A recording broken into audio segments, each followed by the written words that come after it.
Bem-vindo aqui em mais um vídeo sobre análise de papéis. Vamos analisar o Banco do Estado do Rio Grande do Sul, o Banrisul, que no dia de ontem, 14 de novembro de 2022, ao final do pregão, fez a publicação dos seus resultados, que, ao que tudo indica, resultados bem ruins. A teleconferência para a apresentação desses resultados será feita no dia de amanhã, 10h30, e nós vamos acompanhá-la.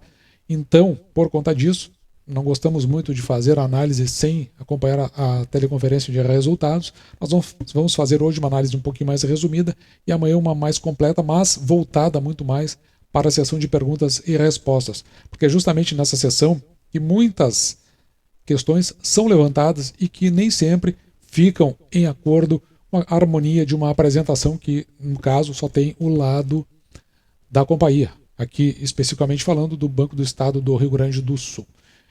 Dito isso, para me acompanhar, uma Carolina Porter, onde nós vamos direto para verificar como foram esses dados, naquilo que a gente achou mais interessante, mais importante, e que pode refletir naquilo que muitas vezes é o que mais interessa para os investidores, que é no pagamento de proventos. Eu vou me utilizar aqui da apresentação de resultados. Essa apresentação é a que será utilizada amanhã por conta da teleconferência. Também vou fazer uma leitura, ou melhor, na verdade eu já fiz uma leitura sobre as demonstrações financeiras consolidadas, aqui no caso no IFRS, que são as demonstrações contábeis seguindo os padrões internacionais. O documento que nós mais gostamos de ler, que são as informações trimestrais.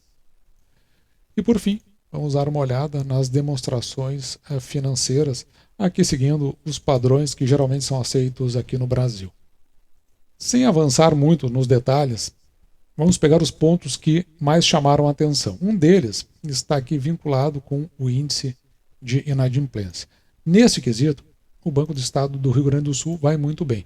Você pode olhar aqui que nós temos três linhas, uma verde, uma em roxo e a outra em azul. Quando nós olhamos para a linha em roxo, nós estamos falando da pessoa física, esse mais embaixo aqui.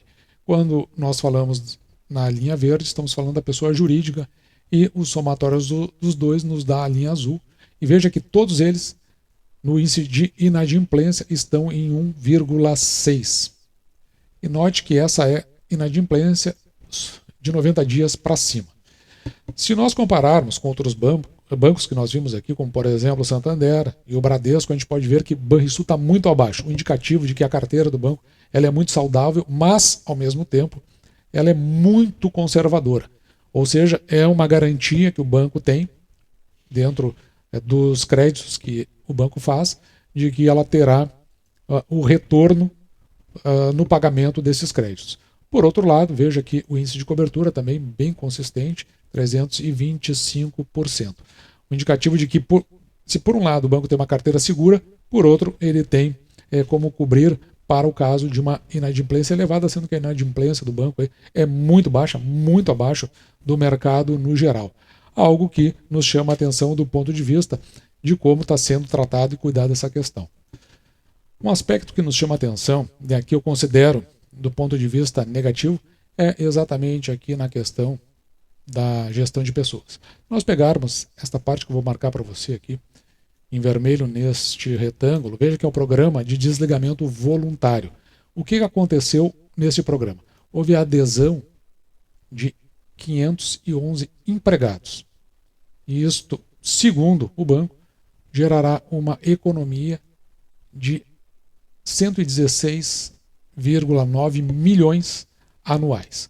Mas, se por um lado isso tem de positivo, veja que o banco ele aposta numa renovação de quadros, mas a realidade é que ele vem fazendo concursos, e aí até que ponto isto consegue entrar em contrabalanço com esse programa de desligamento voluntário, onde as pessoas elas saem do banco à medida que aderem e sob uma determinada quantia de ressarcimento. Veja que nesse caso o banco ele está aqui buscando 274 vagas de tecnologia da informação e 1.335 vagas de escriturário, o que vai totalizar 1.609 funcionários. Veja que você pode aqui estabelecer uma relação aos 511 que aderiram ao programa de desligamento voluntário. E evidentemente que a gente vai atrás de informações, então conversando, nesse caso eu acho que o melhor nunca é o RI, mas sim conversar com os funcionários do banco. E tem uma ideia no Banco do Estado do Rio Grande do Sul, quando se conversa com os funcionários, de que talvez o banco tenha mais funcionários do que ele precisa para o conjunto de tarefas que ele faz. Aqui eu só retiraria dessa análise a tecnologia da informação, porque esse é um fator preponderante hoje, principalmente na parte de análise de crédito. As demais teriam que ser adequadamente verificadas. Mas aí a gente consegue enxergar o impacto que isso traz dentro daquilo que é o resultado final do banco. Então, olhando aqui para as demonstrações financeiras, você pode entrar lá e ir para a página 9, você vai verificar um pouco mais aqui embaixo um dos fatores que nós mencionamos aqui no canal com muita frequência, que é o chamado índice de eficiência. Veja como o índice de eficiência do Banco do Estado do Rio Grande do Sul, ele vem crescendo e chega talvez no maior índice que eu vi o banco ter desde que eu acompanho, 64,8%. Muitas vezes você investidor pode não saber o que é o índice de eficiência. Para todas as receitas que o banco ele consegue obter, é o quanto ele gasta para isso. Então, veja que o total de receitas, o que é gasto para ter essa receita, é 64,8%, sobrando o restante que vai acarretar naquilo que será a margem do banco e, consequentemente, para a combinação para o lucro líquido e que será depois retornado para você, acionista, como proventos a serem pagos. Então, provavelmente, com isso, o banco tende a ter um lucro líquido mais comprometido. E é exatamente isso que nós vemos em relação ao lucro líquido do Banco do Estado do Rio Grande do Sul, chegando a 137,8 milhões. Digamos que isso aí fosse a constante dos trimestres, o banco não teria chegado nem a 600 milhões, um banco que já teve lucro líquido lá na faixa acima de R$1 bilhão. E também, tomando as demonstrações financeiras, indo aqui na página 10, nós vamos poder verificar como foi a evolução.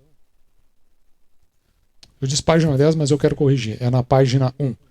Então você vai encontrar aqui na página 1 o lucro líquido do banco. Veja aqui o lucro líquido, se nós considerarmos os primeiros 9 meses do ano, vou aumentar aqui para ficar um pouco mais claro para nós, você pode verificar que o lucro líquido ele chegou aqui, na verdade, a 463 milhões, que é o que nós vamos utilizar lá no IFSE, que é o lucro líquido ajustado, a 529 milhões, somando os 3 semestres do banco. E por outro lado, se nós olharmos para demonstrações do resultado consolidado já ajustado, observe aqui na receita de intermediações financeiras o quanto o banco evoluiu em relação aos primeiros 9 meses do exercício de 2021, passando de 5,6 bi para 9,3 bi, o que dá para a gente fazer uma estimativa do que esperar do Banrisul. Colocando todos esses números dentro da nossa tabela, onde nós analisamos os indicadores do Banco do Estado do Rio Grande do Sul, observe aqui que a receita